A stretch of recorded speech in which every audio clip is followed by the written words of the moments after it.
आखिर क्यों crypto currency पर बैन चाहता है आरबीआई। दोस्तों, आरबीआई इसके 3 कारण बताती है।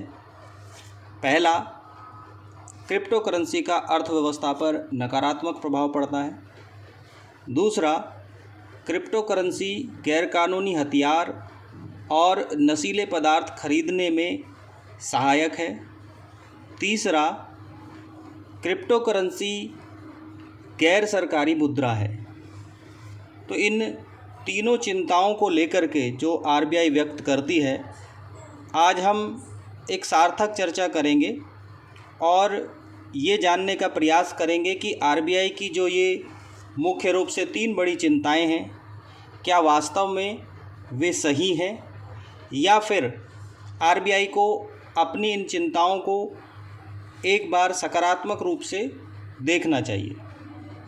पहली जो सबसे बड़ी आरबीआई की चिंता है कि इसका अर्थव्यवस्था पर नकारात्मक प्रभाव पड़ता है। तो दोस्तों, यदि लोग क्रिप्टो करेंसी का व्यापार करेंगे, इसमें लेन देन करेंगे और ऐसा करके वो यदि इससे धन कमाते हैं तो जाहिर सी बात है उनकी आमदनी बढ़ेगी और इससे उनकी ख़रीदारी की जो क्षमता है वो बढ़ जाएगी। क्योंकि जब आपके पास पैसा आता है तो आप जाहिर सी बात है कि आप ख़रीदारी करते हैं। जब आपके पास आमदनी का जरिया बढ़ जाएगा क्रिप्टो करेंसी के माध्यम से, तो आप नया घर खरीदेंगे, नई गाड़ी खरीदेंगे, नए कपड़े और खाने पीने की चीज़ें खरीदेंगे, जिससे बाज़ार में ख़रीद फ़रोख्त बढ़ेगी। और जब बाज़ार में ख़रीद फ़रोख्त होगी तो अर्थव्यवस्था अपने आप बढ़ने लगेगी, क्योंकि बाज़ार में जितनी ख़रीद फ़रोख्त होती है उससे ही अर्थव्यवस्था मजबूत होती है। अर्थात क्रिप्टो करेंसी के चलन में आने से अर्थव्यवस्था पर सकारात्मक प्रभाव पड़ेगा, न कि नकारात्मक। आरबीआई की दूसरी बड़ी चिंता है कि क्रिप्टो करेंसी का प्रयोग करके गैरकानूनी रूप से हथियार खरीदे जा सकते हैं और नशीले पदार्थ भी खरीदे जा सकते हैं। तो दोस्तों, क्या आज जो मुद्रा जिसे हम रुपया कहते हैं, जो भारत में चलती है, या भारत में जो भी भुगतान करने के अन्य तरीके हैं, क्या उनसे गैरकानूनी हथियार और नशीले पदार्थ नहीं खरीदे जा सकते हैं? बिल्कुल खरीदे जा सकते हैं। तो क्या भारत सरकार को अपनी मुद्रा को बंद कर देना चाहिए या फिर उन सभी माध्यमों को रोक देना चाहिए जिनसे हम भुगतान करते हैं? गैरकानूनी काम करने वाले लोग गैरकानूनी काम करेंगे ही।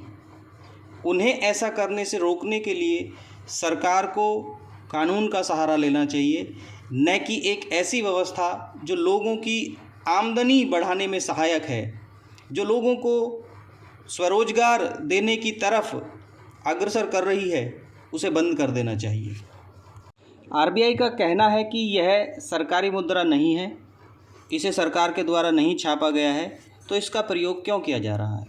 यह बात सही है कि क्रिप्टो करेंसी सरकार द्वारा छापी नहीं गई है, ना ही ये प्रमाणित कोई मुद्रा है जो सरकार के द्वारा जिसको लीगल टेंडर किया गया है।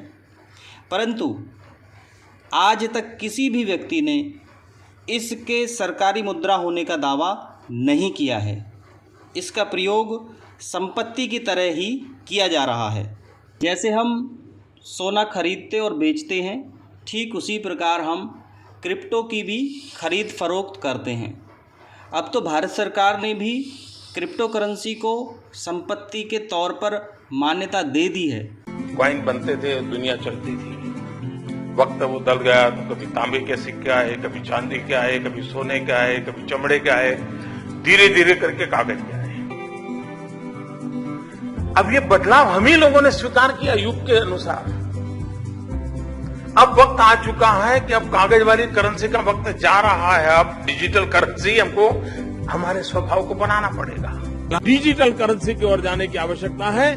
जगत कितनी तेजी से बदल रहा है, टेक्नोलॉजी मनुष्य को किस प्रकार से ड्राइव कर जा रहा है, अगर हम उसके साथ अपने आप को थोड़ा सा भी कोप अप नहीं रखेंगे तो फासला इतना बढ़ जाएगा कि फिर हम इतने इरेलेवेंट हो जाएंगे कि हमें कोई पूछेगा तक नहीं, ये अवस्था दूर नहीं। तो फिर आरबीआई की क्रिप्टो करेंसी को गैर सरकारी मुद्रा होने की जो चिंता है उसका कोई औचित्य समझ में नहीं आता है। दोस्तों, आपका कोई सुझाव हो तो आप हमें कमेंट करके बता सकते हैं। अगली वीडियो में हम चर्चा करेंगे कि क्रिप्टो करेंसी किस प्रकार भारत को पुनः विश्व गुरु बना सकती है।